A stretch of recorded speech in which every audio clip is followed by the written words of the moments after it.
Welcome everybody out to podcast number 412. Are you creating a story for your project team? Stay with us. This is the Elevate Construction Podcast, delivering remarkable content for workers, leaders, and companies in construction wanting to take their next step. Get ready to step out of your comfort zone with Jason Schroeder as he encourages you to do better, live a remarkable life, and expect more.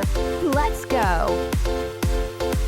Welcome everybody. I hope you're enjoying the new format where we have the coaching and implementation series step by step on how somebody can go in construction to from where they are to being absolutely fantastic or even more fantastic. And then these regular podcasts where we're covering these the small snippet podcasts where it's a smaller topic that might not be a full podcast. But I hope you're enjoying that. I'm doing right now. I'm doing great. I'm realizing that the people that pay for training do absolutely remarkable things, like life-shattering. Like I go see them and either whether it's me or the owner of the company or whoever, they're like, oh my gosh, I have to call somebody and tell somebody about this. Life-changing. When somebody doesn't pay for training, man, I've been super disappointed. And it's not about the training. It's about that somebody doesn't take it seriously and take the necessary steps to take it and appreciate it, respect it. They take it for granted. So I've been a little bit tipped over about that if people don't pay, they don't do the work, which reinforces to me that training has to cost money.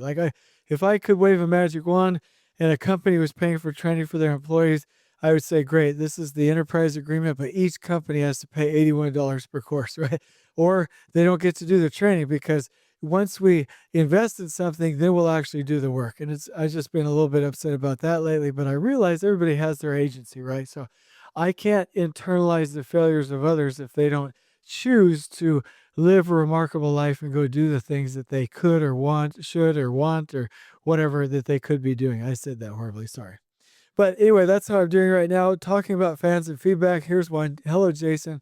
I recently started listening to Elevate Construction Podcast, and I wanted to thank you for sharing your knowledge and making the content very engaging. I'm a project engineer, and I'm working towards becoming a superintendent. So as a future young leader, I am grateful for your advice on how to be a more effective leader. I was just on your website looking at materials and wanted to make you aware of a misspelling of one of your examples. On page 5, your lean materials, the word enjoyment is incorrect. Just looking out for you. On another note, really enjoyed your superintendent book and taking some notes. Greatly appreciated. Maybe I will run into you at Congress in a few weeks. Take care. So I thought that was really, really, really neat. I was actually going through and doing some training and reflecting on culture and the culture code just the other day. And I learned some pretty fantastic things that I learned before, but I didn't realize how impactful they were. So I'm repeating them now. At the research laboratory, where I always talk about the success of that job, everybody fit into a story.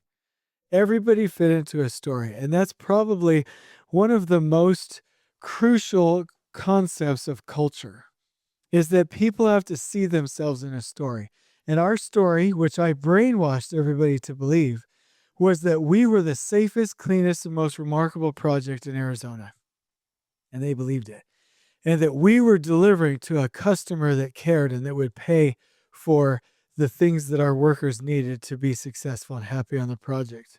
And that owner wanted remarkable waterproofing, the neighbors taken care of, great quality, impeccable safety, and they wanted a project site team that would really make it a remarkable journey and not just focus on the end. I told that project's team that every single day in the morning, and they fit into that story. And I also told them the story that most of the industry disrespected them, but that at that job, we didn't, that we respect them, that we held the lines with safety, cleanliness, organization, that we provided wonderful lunchrooms and bathrooms and environments and huddles because we cared, because we were better. We were the Navy SEALs of construction. And I have forgotten this, but when I read that, the culture code again, the summary, I realized it's all about the story. Because let me take you back to the principle. Culture is the common beliefs and actions of a group. And beliefs is, what does everybody believe about what they should and should not do? And what are the actions? What are the good actions and the not so good actions that people tolerate within that culture. And I will say the beliefs and the actions are shaped by the story. And I forgot that. Shame on me. And it happens because when you're in a story, you have a vision. And it's because then you realize what is and is not tolerated to head towards that vision and be a part of that story. So there must be a compelling story. And let me just ask you a quick question before we go into the rest of this podcast. Does your project have a story? Does your company have a story? Is there a time where you in a company or a project or a team speech, you could say, this is who we are? You know, and I'll share this on a different podcast with you, but I was reading the story of, actually, let me pull it up on my phone here. I don't want to get this wrong. I was reading the story of Jessica Buchanan, and there was a really neat part in there, and I'll tell you the story in the future. I'll go ahead and share that with you at a later date. But basically, she was rescued, and the Navy SEALs that rescued her thought that she was in danger there at the end before she hopped on the chopper, and they leapt on top of her. Well, safely, but they got on top of her to shield her with their bodies in case bullets would come at her. Because the Navy SEALs have a creed that they will protect their fellow Americans, and they were willing and dedicated to put their life on the line to protect the innocent. They were a part of a story, and it was absolutely fantastic. So there must be a compelling story.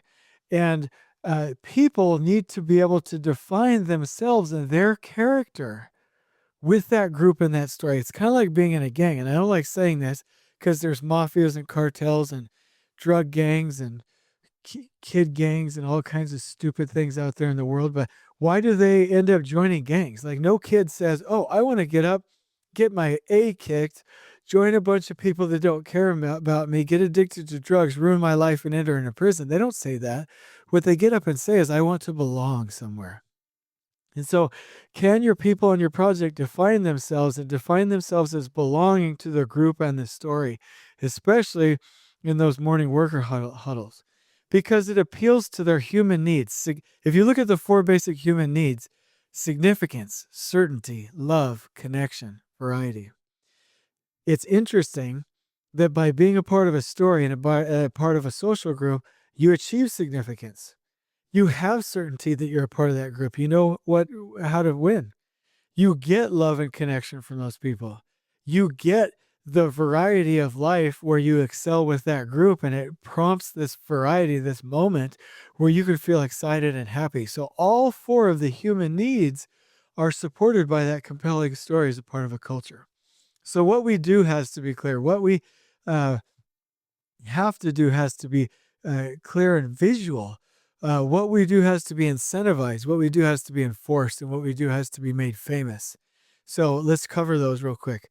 Who are we? What do we believe and what we do? Has to be clear. Who are we? What do we believe and what do we do? Has to be visual. Who are we? What do we believe and what do we do? We have to incentivize that. What are we? Who are we? What do we believe and what do we do? We have to enforce that by not letting people do the things that we don't do. And what we do has to be made famous. So that's why I love the concept of touring people through projects. Hey, check this out. Let John tell you about that. Let Mike tell you about that. Sally's going to take you through a tour of this.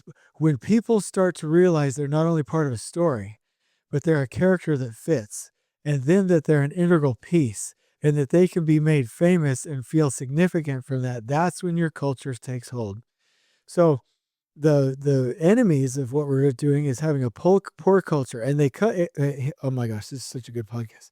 So poor culture comes from no connection, no future, and no emotional safety. Meaning, there is no story, there is no connection, there is no group, there is no huddling, there is no interacting.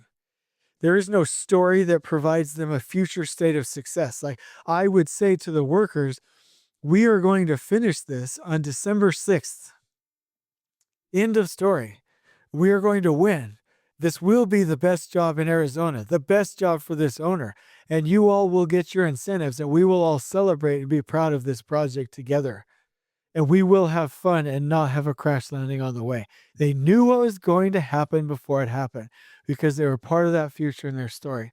And we created huddles and an emotionally safe culture where people could speak up. And so In order for that to work, you have to provide that frame, have everybody understand where they fit in from a role standpoint, and you have to rehearse it day in and day out. That's why when people are like, I don't want to do morning worker huddles every day. Oh, okay, go suck. It's fine with me. And go tank the job, fine with me. But if you want to do great, you create that culture, you create that story, you create that connection, and you rehearse it every single stinking day so that they know where they are, why they are there, and where they belong, and where they are going. The other things that I would say is that don't ever let a crisis go to waste. When a crisis happens, just like with the Navy SEALs, that's when people, just like in war, step up. That's when you need to make your vision clearer. That's when you need to make your story clearer. That's when you need to make people's roles clearer. That's when you need to focus on priorities and get everybody rallied together in a rally cry. And do not tolerate people that are not going to help you with that emergency. There is a pay-to-play minimum standard on this project. And when we do that, whether in good times or in an emergency, we will see as a group, know as a group, and act as a group. Like I said at the research laboratory, 5 times, an owner's visitor or representative came on the project site and they didn't have their glasses or they were eating peanuts or something. And a worker with nobody else around came up to them and said, hey, we don't do that on this job. Let me coach you a little bit, in a very kind and loving way. 5 different times. And those are just the ones that we know about. Where does that happen? It doesn't until you create this culture. So we have to have this culture, those visual cues and these behaviors. It has to all be open and transparent because we have to be able to see if we're following and adhering to that culture and if that culture is successful. So the current condition is we don't create a compelling enough story where somebody can imagine themselves connecting with it and where they can connect with their social group, just like gangs do. We have the opportunity to take people out of gangs by providing them their significance and their recognition, their connection, and their purpose and their identity without the bad things. We can have them build America and do the good things, right? So here are some questions. Are you creating a culture? Do you have a story? Is the path clear? And do you motivate people on that path and leave the people behind that are not following that path? I would leave these questions to you, but I would just say, if you ever want a great book, a culture code, you have to create a story and let people identify with it. On we go. Please join us next time in elevating the entire construction experience for workers, leaders, and companies coast to coast. If you're enjoying the show, please feel free to share with your construction colleagues and help us spread the word by rating, subscribing, and leaving a review on your preferred podcast listening platform. We really appreciate it. We'll catch you next time on the Elevate Construction Podcast.